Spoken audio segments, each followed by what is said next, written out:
Ongaro, who's just got a few corners to go, is going to take the infinity leap. And Ongaro is going to take, and he wins the second RCGP round. A great result for Ongaro. David Ongaro, fantastic performance. What a victory for Ongaro. The teams are facing off in the pit. One guy we had some issues with. They wouldn't fucking set. Disaster for David Runnefelt. That guy's done nothing but bad things for this industry.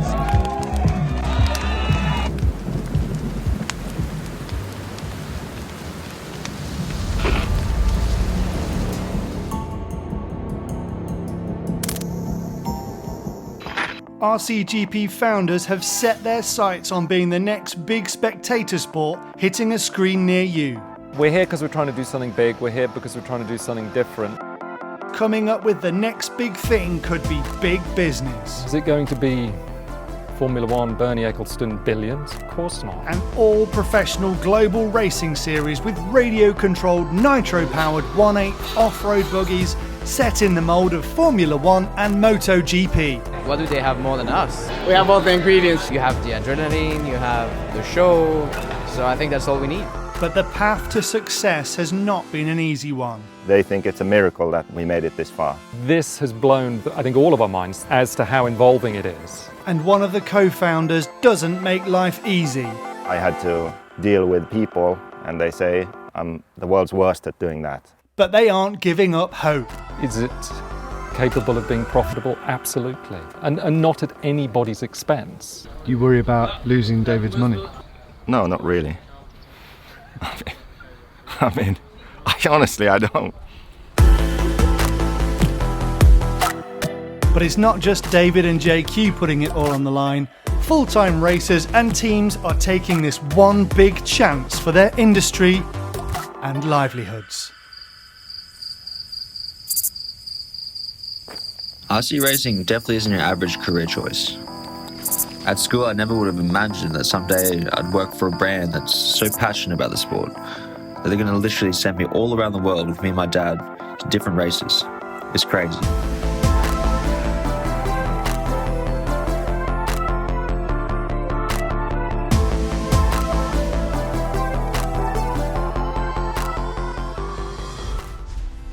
But honestly, I just want to win, I just want to race, I just want to be the most professional driver I can be for my team.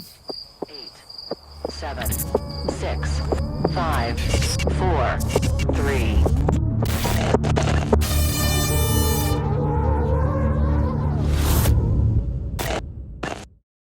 Event 1 was like a dream. And by that I mean the kind of dream where you're in a press conference and you're being heckled by a chicken.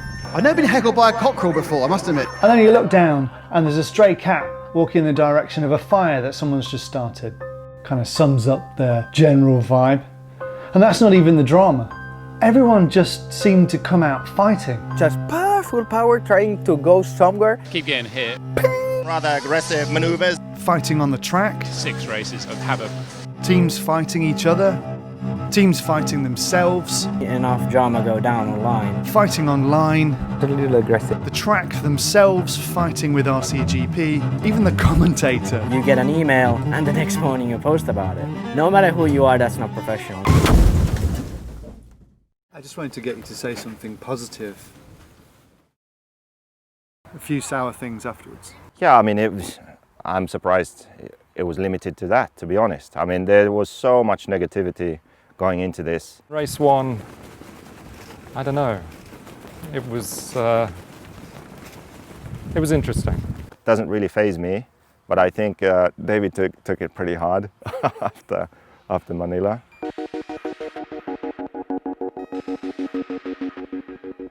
There's an important bit of context here. RCGP, like many motorsports, is partly powered by its support class, RC2. You know, the pros are paid to be on that stage. And the RC2 guys, they pay also to be involved. They get to race on the big stage. They get to learn from the pros.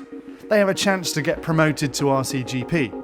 But you can't deny their presence helps fund the considerable costs of putting on an event like this. For Austria, we needed to fill about 120 RC2 places, but we actually got, I think, 23. We don't have the commentator we had for round 1. No. What's the story there? The story is what we posted online. I was surprised, to be honest, because I always sort of seen him as this like a positive guy, and never any negativity and stuff. But I think we kind of made a mistake. We should have told Scotty, look, we only have 23 entries in Austria, so we really can't pay you to do the announcing, but we'd really like you there. Could you please go for free? Then he would have said no, and we would have said, okay, we'll see you at the next race. Our big mistake was we said, Scotty, we can't afford to send you. We'll see you at the next race. And then he goes on Facebook and says, oh, RCGP doesn't need me because his ego was hurt. Were you disappointed with how that was handled? Yes, but I could have done better as well. So I'll stick to saying a little bit less because that's my style. Other people might say a little bit more because that's their style, and hopefully we'll get a good balance and learn from our mistakes. I think some people don't want there to be a second event, but they're going to lose tomorrow. They're going to be wrong tomorrow. That's the spirit. A fresh start, a new event. We can get off on the right foot with this facility in our new home in Austria.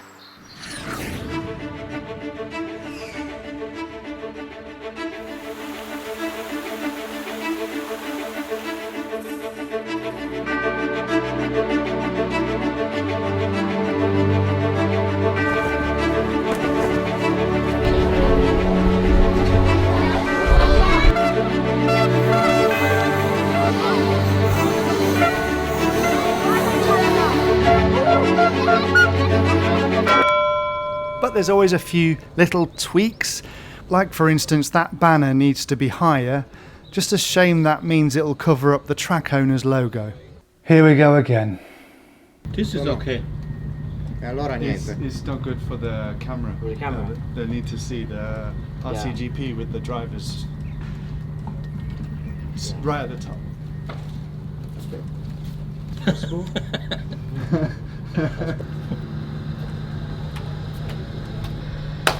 Good then.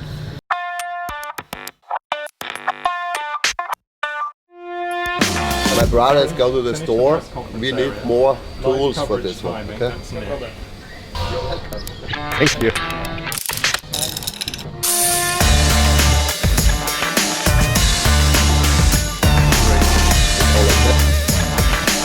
So nothing else we can think of right now. Oh, That's easy.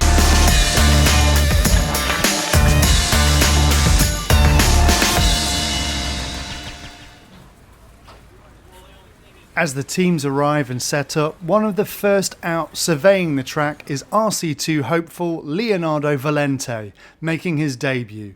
And there's also some new faces in the professional ranks of RCGP, as Marco Baruffalo joins Team Beach RC for the European rounds, and S-Works send for reinforcements in the shape of multiple European champions Jorn Neumann and Elliot Boots, as the track opens for practice and these guys get their first taste of RCGP. Having these fresh faces in the mix is really going to help shake things up, but I guess a little culture shock is to be expected, as this is nothing like they've ever raced before. I had to start last almost. I don't know why. Because the overall championship. I didn't do the first round. It's bullshit. Practice is where our teams get a first feeling for what tyres are going to work, how thirsty the car will be on this terrain, and crucially it's time to learn how to get around clean and of course fast. But it's also seeding, so the faster you are whilst learning all this, the further up the grid you'll start in the all-important qualifying race 1. And here's where it gets interesting. RCGP dominant frontrunner Ongaro is really not taking to this track. And who's fastest? It's the new boys, Marco and Elliot. Marco, you turn up and you blitz the field. Car number 69. Marco is a cheeky chap and he's not afraid to push things on or off the track. I'm not the right person to ask this question. Oh, no, you're the only person. No, I'm asking you, just you. It just goes to prove you can just turn up and perform. Yeah, I mean... Elliot is a force to be reckoned with.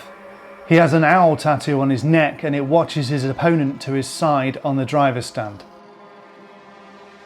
The owl is a predator, it lives within darkness and is commonly called the Angel of Death, hunting and destroying its prey. Elliot's taking this seriously. David, you spent the whole of round 1 and round 2 trying to beat David Ongaro. You've now beaten David Ongaro, but you're still third. Well, it's practice, so yeah. And David, as we know, should be doing better, much to Marco's delight. My consistency in that round was really good, so you know I'm pleased we're heading in the right direction. Yeah, nice. No. HB possibly still reeling from the bizarre events of round 2. Yeah, I haven't quite figured out what happened there. I don't know if it was something with the humidity, bad glue bottle. It was frustrating because I really felt like I had the speed that day. You know, in the end I was not far from getting top 3, which is pretty remarkable, I think, considering I changed 4 tires. So You ceremoniously burned a tyre in the pit at the end. I mean, it was not me. I took my tires off and you know, someone put them on fire. I don't know what happened there, but yeah, that's what happened, I guess. Well, with practice over, HB Racing will be looking to round 3 to begin their Phoenix from the Flames as it's time to go racing. Today is Saturday, it is time to get into qualifying. That's right, Matt. Round 3 and the driver standings after Manila have world champion Davide Ongaro forging ahead with 54 points, whilst HB Racing's David Ronefeld is in hot pursuit on 31, with S-Works' young gun Canas snapping at his heels, only 3 points further behind. Over in the Teams Championship, we can see S-Works be hoping Elliott can help boost their third place position with a reshuffle and the addition of a support team, S-Works Europe. BeachRC.com look to Marco to join Robert in trying to topple S-Works, while every team has aspirations of getting on that grudge match at the top between HB Racing and Scuderia Scampirosso. It's clear every team is putting everything on the line, with every single one of the 8 rounds across 3 continents bringing vital points. Each of the 4 tracks its own terrain, style and challenges, so only the RCGP World Series will find out who is the best driver and team overall, and only one team will get the RCGP $10,000 prize pot. There's plenty of twists and turns to come, so let's find out what rounds 3 and 4 bring as we enter the RCGP of Europe.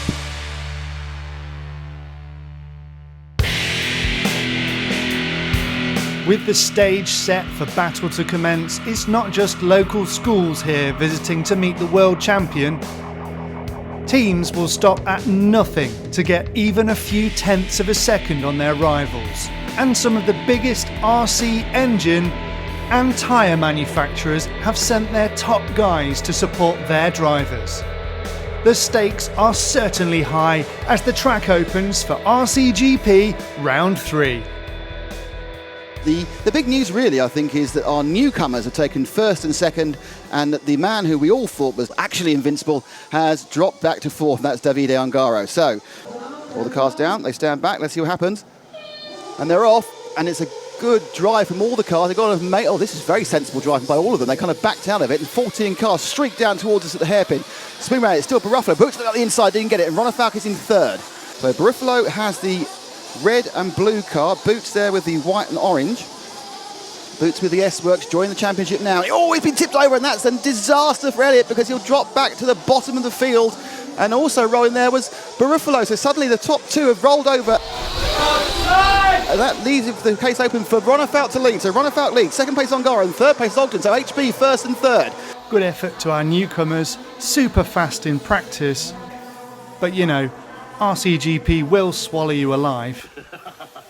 And we're back to the familiar HB Ongaro sandwich. Scampirosso in 2nd as they fly over the top tabletop and sweep down at absolute full speed into the camera hairpin. Oh, and Ogden gets beautiful drive up the inside. So 2nd place is chosen. Now it's HB 1 and 2. When they turn left, oh, and a mistake by both of them, and through goes Kyle McBride into these. So a simultaneous error by both 1st and 2nd.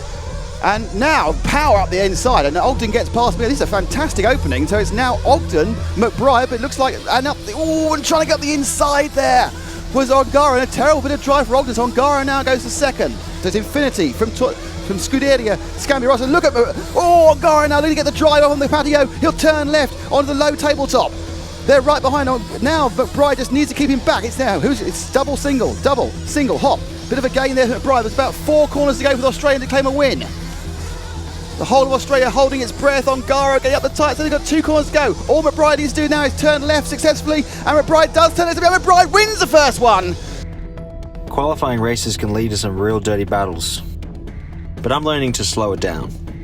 Forget the lap 1 heroics and think of the long game. Otherwise, it can end in carnage. By round 3, some drivers were getting it, but most weren't. And sure enough, the rest of qualifying was kind of like... Mistake by Neumann, then a mistake by Moore, both of them. Then that seems to have involved him. Ronnefeldt now has popped through into almost second place. No, it's Battle in second. No, it's not. He's upside down. It's now Ronnefeldt back in second. No, it isn't again. 13 crashes and 5 different P2 drivers in 2 corners. I don't know how Nick keeps track. And in fact, coming through, it's Lee Martin into second, and Ongaro. Ongaro is already, after 1 lap, from 13th into second, and now, yes, in second. So Ongaro goes up the inside of second. He's gone 13th to second in 1 lap. What I do know is Ongaro is making this work for him. And that's the lead change. Ongaro takes the lead. So Ongaro now leads the race. I think you have to look at why this keeps happening. Marco, all I can say is, what's going wrong? I don't know, because it's very difficult to drive. It's a perfect storm, if you like, of a few things. The track is insanely tough. The track doesn't help the situation, for sure. This is an incredibly fast track. This is probably the fastest 1/8 nitro track I've ever seen.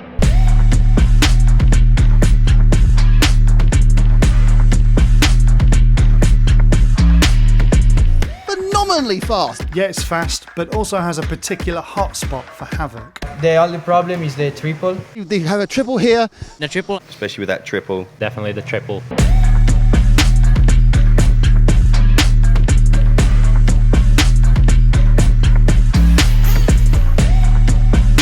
The qualifying system, which puts the winners at the back and the slowest guys at the front. That can lead to explosive action.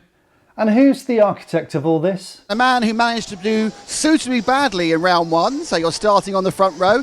JQ, Joseph Quadgreen, first of all, tell us about your Heat 1. It wasn't very good. These are qualifying races, meaning not only are you fighting for your position in the final, but also points for your team in the series.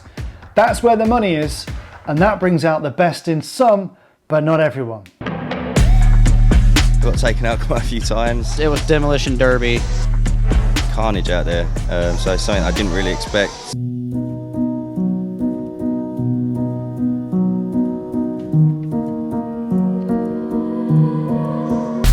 Rough fights out there. Honestly, couldn't tell you who didn't hit me. But for some reason, everyone wants to kill each other. Because I was so nervous.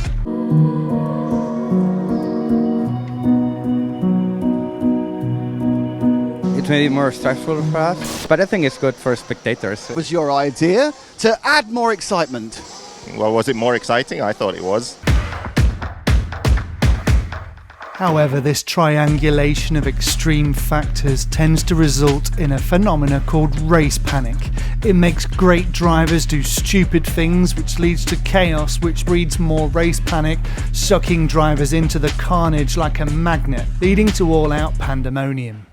But series co-founder David believes the brutal qualification system actually promotes better driving, as he responds to claims that the explosive action could detract from traditional racing. Some people are going to think it's amazing and some people are going to think it's terrible. We're trying to do a good thing. You could argue, well, let's have smaller jumps then, because people crash. I hope and I firmly believe we're not doing anything that's contrived. The question is it adding value to the sponsors, to the drivers, to the teams, and on the internet? That's the question. And there's also a question trackside. Can anybody stop Ongaro coming from 14th to 1st? Matt, tell me. No. Well done, pole. 3 rounds, 3 poles. So whilst Ongaro will lead out the sprint finals, S-Works Canas heads up the second row on the grid. Today was a really good day. But as Davide enjoys the moment, I think his fellow Italian is feeling it a bit. After a strong start, gone through the RCGP ringer, now mid-pack with work to do in the finals. However, his Beach RC teammate Battier lands on P2. Battier never managed to get full team status, so as wildcard rules dictate, this is his last event. And I mean, it just sucks. If any driver was built for RCGP, it's him. He should be in a fully fledged team, racing for his main sponsor. And the reason he's not, well, you probably guess. I have an opinion, I share it, regardless of the consequences. If I believe something is right, then I'll do that, regardless also of the consequences. So many people ask me about what happened to you. They don't let you go again on racing and what you did. I said, no, it's just wild card. It's nothing, I did nothing. I always see him as one of the guys. He's always there. Now he's a wildcard driver. He doesn't have that security to be there. And he's been I think, one of the loudest voices behind RCGP. And for him to miss it would be, I think, devastating for him. But sincerely, my main sponsor is not quite happy with Joseph, let's say, with some different things. There's a lot of people that don't like me because of opinions I have, things I've said. I know he is one of the reasons that someone is not joining RCGP. You have to be subtle, you have to be polite, and I'm neither of those things. He's from one of the biggest brands too, and they're not part of this. So I think it's definitely a loss more for Robert than anyone, because he's the one getting thrown out. So it just, I mean, the rules are that, so I will not change it.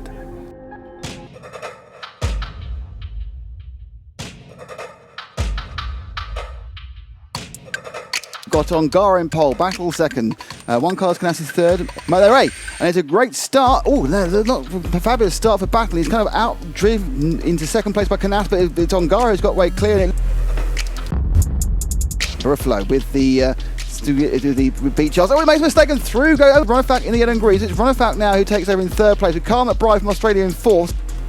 Oh, he's in second now, because that was Robert Bataille being released from an issue he had going into the corner. Garo massively ahead. He's got 6.2 seconds after 2.5 laps. Just looking at the inside there. Battle tries him, rolling. Oh no, and he's gone.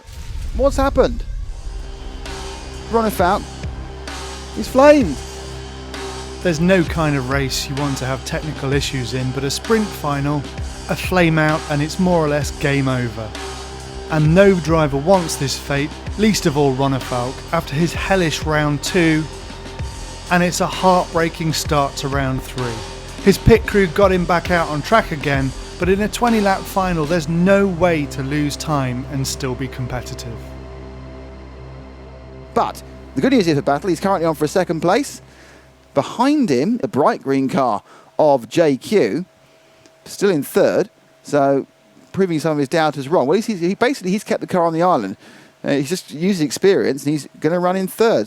People have said, this guy's a racer and a team owner. Should he really work for the organisation that runs the series? And if you ask me, the answer's no. But he wouldn't disagree with that either. I really seriously did not want to do this. I'm a car designer, I don't organise events. I just want to race. But for year one we needed to start somewhere, and he's kind of a different person on the track. He's really aggressive around people, but then he's not that aggressive. As in a racing driver, he's sort of the opposite. And with the greatest of respect, he isn't going to be winning, but getting a decent result means everything to him. We used to call him the grandma, because he drives like that. JQ certainly overachieving his expectations. I think the expectations of a vast minority of people watching, you don't realise actually, despite everything else about JQ and the noise, the news, everything else he makes, he's not a bad little peddler of these machines. Round up there, oh, and McBride got a superb run at the first half there of the Infinity Jump. Can he make anything of it as he comes to the double? And he's got the inside again, up through onto the bridge, and he's just, yeah, McBride makes a great four-corner pass over McBride there. He managed to get inside, kept the inside line, just got past JQ on the penultimate lap. So now McBride has a clear second, and I feel probably has the ground speed to go. So McBride second, Ongara's still leading, by the way. Third place is JQ. Fourth place is Canas. Now I'm sure Canas will fancy his chances against JQ.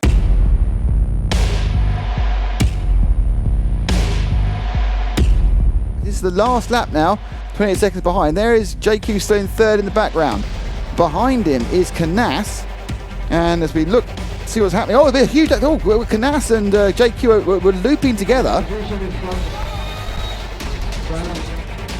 So they may have allowed Martin to go through into third place. But Brian finishes second. I think Martin may be third. Yeah, Lee Martin picks up third. Neumann fourth. Carnage fifth. What's happened to JQ? JQ's been hit. JQ just coming in now. JQ, nightmare last lap for JQ because Boots is sixth, Barufalo is seventh. Quad Green came in that last lap in third. He's finished eighth. Even just, you know, the clouds parting for a second and some sun shining and having a good result would have been really nice. But then, you know, the Spanish driving standards came through and everyone can watch at home and laugh. I have to say I was really, really mad after the race. One of these races I'm gonna prove all the doubters wrong and I'll actually finish the race with a good result. While JQ stews in the pits, Team HB rushed to fix what turned out to be a clutch issue. And with Ongaro taking the win, forging through the melee behind him, Carl McBride's calm approach takes him to the 2 spot. My car was really good, maybe not the fastest, but yeah, I managed to get my way back to second. A lot of guys were crashing out there, it was pretty insane, but yeah, I'm really happy with how it went.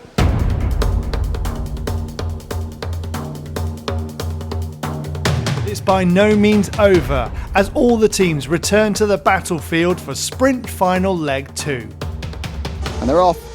And another good start from David Ongaro, but it's a clean start all the way back, it appears. And now we have battle in second. Carnage, and then you've got Barufalo. Oh, and Barufalo goes right on the side there. And Carnage and Barufalo switch back, and they're right battling as they come, and then just lost a bit of momentum. Barufalo was in the inside there, but because he had to kind of ease back for that jump prior to the Infinity left-hander. Is it battles off the road? So into second place now is Carnage. So Carnage is battling off the road down the back straight at full speed. So Carnage goes into second place. Obviously, this increases the lead Ongaro has. But Carnage and Barufalo up the inside. So Carnage went wide. Barufalo takes me fly him, no, he won't. So Barufalo now, the wild Italian who's got the speed but hasn't always been able to put it properly. Got a penalty last time for punting Quad Green at the end of the race. But the one man who probably has the ground speed to do that is the man at the front of your picture there, Marco Barufalo. Not showing at all is Ronnefout. He hasn't even put a decent lap in, so Ronnefout struggling really majorly at this event. Ongaro is no longer in the lead. Ongaro has had a 47-second lap. So Ongaro must have had an accident off camera. He's lost his very big lead, and now he's going to try and catch up Barufalo. Now, they've both gone through at the same time, so this is going to be a fuel stop battle. Bang, Frick gun, and it couldn't be any closer. Great work by both drivers. I think, if I'm honest, I think Ongaro's a couple of tenths quicker, but there's a track. Oh, and it's about to go wrong, and it has gone wrong. It's a minor mistake. The spectacularness of Barufalo's accident makes he's now let Ongaro through, and it's his job. It cuts to the inside. Can he get the inside going up the main straight? He tries again. What he has there, Barufalo. Barufalo is not shy. Barufalo is the sort of driver who you can see half a go. He's got the inside, he can break up the inside. He's going to try it, and he's just they're right together. And then Ongaro, and then Ongaro's upside down. You come through the triple. Oh, look at Ongaro really pushing now. Ongaro's going right on Barufalo's tail. We come about 4 or 5 corners to go. Ongaro has nothing to lose because he's still going. And Ongaro, and he's tipped, and he's going to wait. And he tipped him. He waited. Very fair. But he was absolutely prepared to go hell for leather. Barufalo needs to turn right, and Barufalo wins. Ongaro second, great race, great driving, good respect.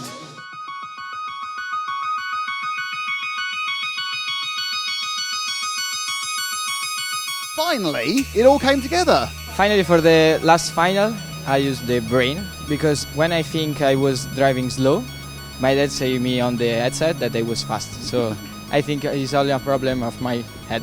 It was very interesting. Once you got behind, you put in a couple of blistering fast laps, the fastest laps we've seen out today. So you've always had that, but you didn't want to use it. Yeah, exactly. I know because I can drive like 38, and then if I have to push, I can make 37.5 or 6, and because the car was working great.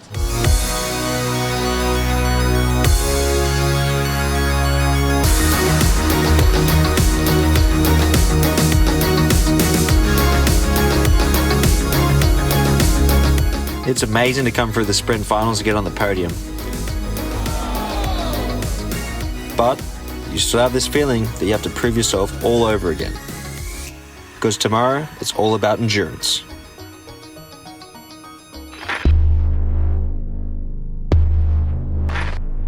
the morning after the night before, and arguably by its nature set to be more grueling than ever, as the track bears few scars from the sprint finals and our teams make final preparations, mindful that today is about mental stamina, fuel economy and pit stop strategy. Now we're going to be able to see again who's been, working on their pace, I would say. It's going to be a lot different with the fuel strategies and everything. And more teams are coming to realise the value of keeping a cool head. I changed my attitude for today. Yesterday I was like, I'm fast, I'm going to be top 5 every run. Now I'm much like, I'm going to be patient, I know I'm fast, so the cars in front of me are going to crash and I'll just collect the points there. The person who's doing particularly badly, who's full regular of the season, is Cole Ogden. Cole Ogden is currently qualifying last.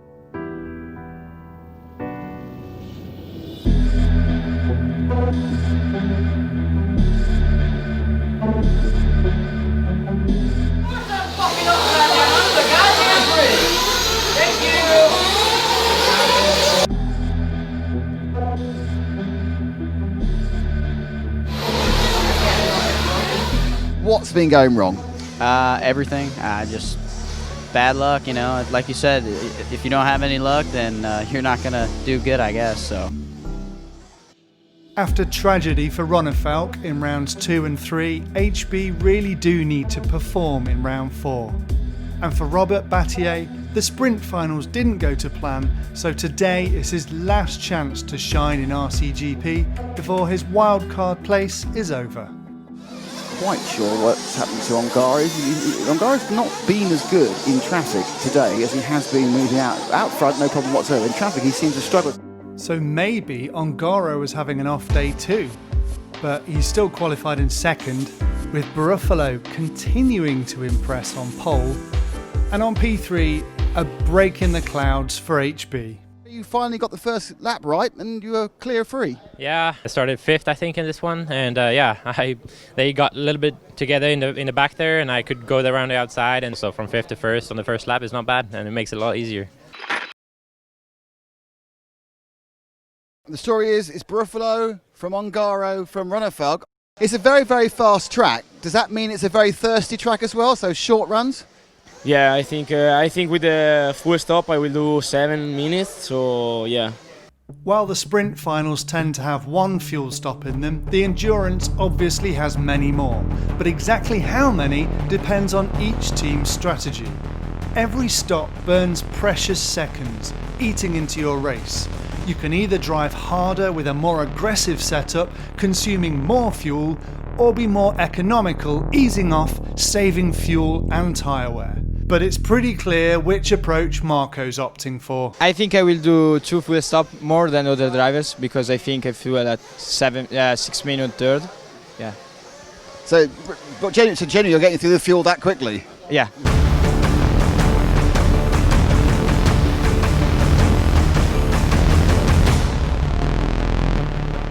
It is an 89 lap final, which is about an hour.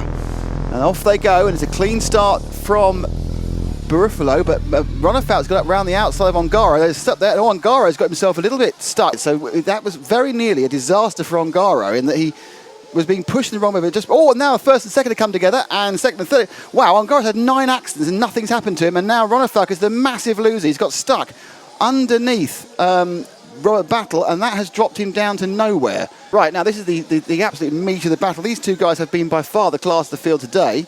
Ronnefalk, the other class of the field, he's having real problems. He's battling through, and Ronnefalk has got himself up to 6th. They're coming to the hairpin now. So Ronnefalk is 6th. These two, he got so Ongaro actually was ahead there for about a metre, but he could see what was going to happen with the car. He could drift out and they're going to hit each other. It's pretty certain he'd then get the wrath of Mal, the race director, and so you could see the car break, and he just let Buffalo get the space back again because he wasn't on the right line for the next 2 corners. There was going to be a coming together. And it's Ongaro stops for fuel. Wow, Ongaro stops on 6 minutes. We're still with Buffalo. And is that Buffalo over? So he gets going again, not the fastest bit of marshalling, but that now means that he's, with Ongaro right behind him, he's lost an entire fuel stop with that accident. So Buffalo, suddenly the pressure went of Ongaro. He fell over. He's now lost the entire advantage he would have had from the fuel stop. Bruffalo now in for fuel. Let's take him through the fuel stop. He's lost about 5 seconds. Now over the bridge. Oh, and look at that, straight through. Oh, McBride has stopped. We've lost McBride. So both the Infinity cars have gone really early, and the Marshal almost gets run over. The orange and white car, this is your third place man. That's Boots, driving hard.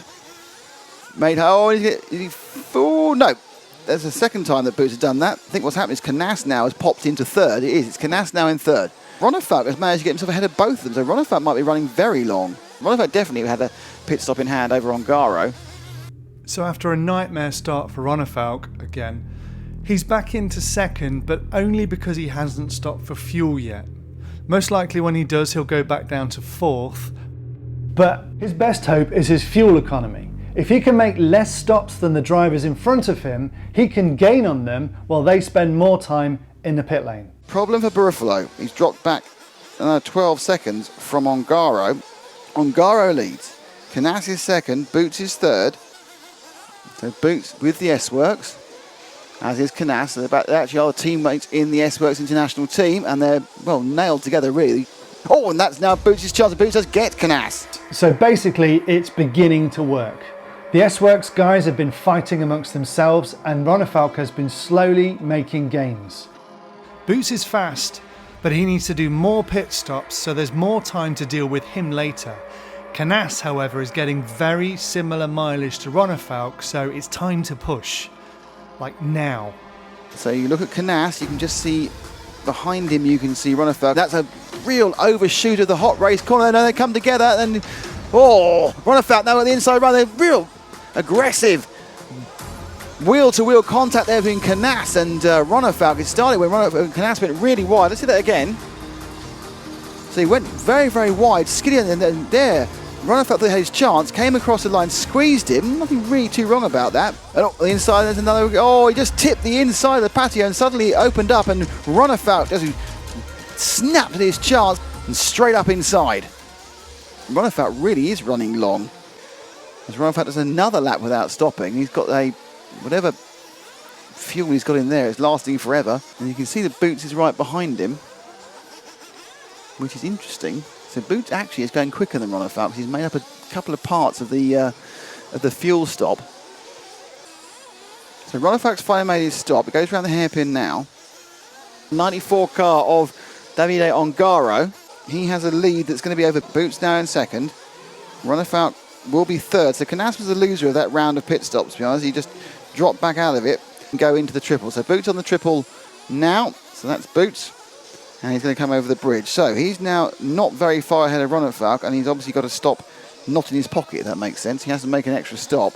Canas being gapped slightly. And that is the second place gone. So, and the third place gone. There's a dance of the Seven Veils and not the best. Oh, he's flamed. He's flamed. Oh, dear, oh, dear, oh, dear. He's flamed within 10 yards of actually getting the lap. And he's flamed that point, so he's lost the whole lap. So that is a nightmare as he flames out and loses a complete lap. So that's Boots out of it. As in comes for fuel. And it's a super fast stop from Team Ongaro. The wear and tear of this already past 45 minutes or 48 minute race is actually playing heavier on the chasing pack than our leader. And that lap was a 38.2, and he's doing much faster laps than Ronefalk can. So my guess is that Ronefalk is struggling with tyres at this point. Canas had a problem. Robert has taken a massive piece of advantage out of Canas. So Robert shows up towards the end of the race, and there's more fuel goes into him. So Ongaro, not sure. I think he's going to have to stop again, you know, because there's still 7 minutes to go. It might be able to get the end on this one. And every fuel stop is a potential issue. Every fuel stop, you know, you can flame out, especially if these engines have been running for a long time. Little pockets of air, little problems can occur. Running a racing nitro engine for an hour in very dusty conditions. And he does make a final stop. So Ongaro did have to make a splash at the end. So Ongaro's made a splash. Luckily, of course, for him, he already had a decent lead. So it's not been quite as plain sailing. It's been incredibly controlled by Ongaro. I wonder whether that was a stop they didn't have to make, but decided to make because they could. So Ongaro will start his last lap in a few seconds' time. The distance to Ronefalk is probably about 6 seconds. The only issue about this is one major accident and he's going to lose the lead. So Ongaro goes across now. Ronefalk will go across the line now on the last lap. So Ongaro's on his last lap. He's up the top of the track and the lead was down to 5.5 seconds. Very close distance for a race that's never looked that close on paper, but now it is close. The strategies have round out. So Ongaro has about 5 corners where he just has to keep it all 4 wheels down. He's slightly leaning there as he goes to the tabletop. Now, this is the one real area of danger. Single. I was thinking it was going to single. It comes over the bridge. Turns on the plates. He's got to go that way. He's made mistakes twice at the end of this straight. He just literally can roll it, and he probably will roll it. And he'll turn left, and that will be a win for David Ongaro. He is RCGP Round 4 winner, and a great result for him. Fantastic for Ongaro. Ongaro wins. A great result for Scampi Rosso. They make it 4 for 4. But sadly, Kyle didn't get a chance to replicate his success. It's really hard to have a disappointing end to the event when we were just building on round 3. But we're only halfway through the season and there's plenty more fight in us yet.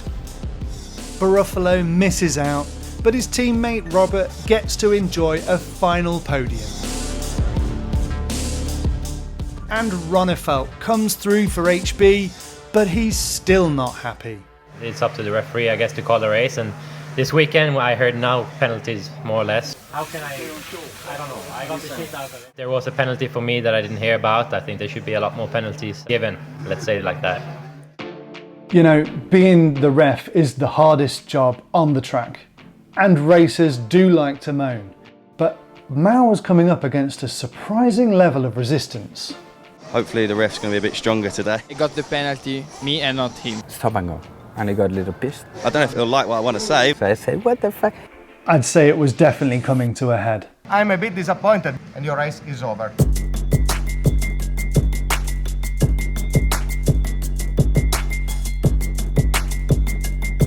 At this point right now, would you do this again? If I knew then what I know now, I don't know, I'd have to think about it.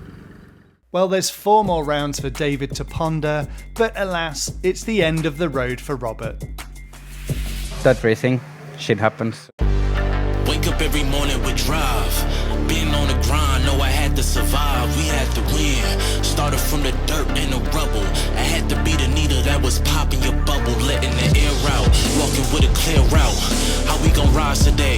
I'm making mine today. Go make yours. Double back and flip the proceeds.